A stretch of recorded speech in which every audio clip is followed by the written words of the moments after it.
Sihir tuju pada family untuk bunuh satu ahli keluarga. Assalamualaikum.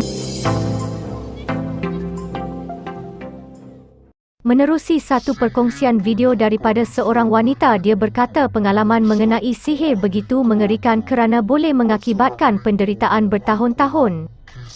Kebiasaannya, sihir dihantar kerana tidak berpuas hati atau dengki dengan seseorang sehingga sanggup menggunakan sihir sebagai pengantara demi memuaskan hasad.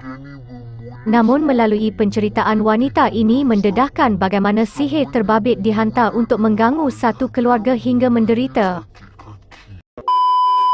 Sihir tuju pada family untuk bunuh satu ahli keluarga. Assalamualaikum, hai korang. Kisah ni adalah kisah benar yang diceritakan oleh seseorang yang ingin dikenali sebagai Bang Ming. Kejadian ni bermula sewaktu umur dia 13 tahun. Semuanya bermula dengan ayah dia mulanya sakit kaki. Jadi mak dia tolong urutkan. Cuma yang peliknya, setiap kali mak dia urut, tangan mak dia akan jadi sakit dan panas. Perkara ni berlanjutan selama 2 tahun. Bila diorang bawa ayah dia pergi hospital, doktor kata ayah dia tak ada sakit apa-apa pun.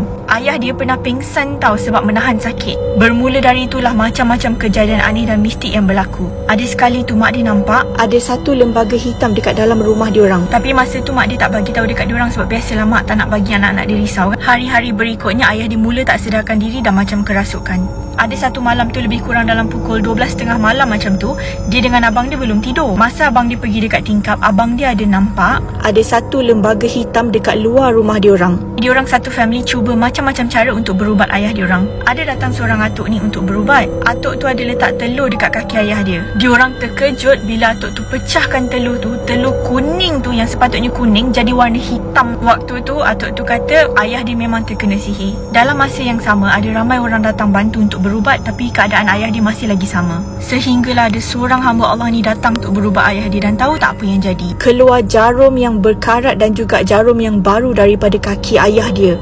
Waktu tu ayah dia memang sakit sangat-sangat dan selalu tak sedarkan diri. Banyak kali dia kata ayah dia meracau tau. Kadang-kadang tu ada orang datang ketuk bagi salam, bila diorang buka tak ada siapa pun. Ayah dia kata ada banyak kali nampak benda-benda yang menakutkan dan diorang sendiri pun ada mimpi-mimpi yang menakutkan. Sehinggalah satu part tu ayah dia nampak dan memang nazak. Ayah dia sempat pesan pada diorang untuk pindah daripada situ sebab ada orang hantar sihir untuk bunuh satu family diorang.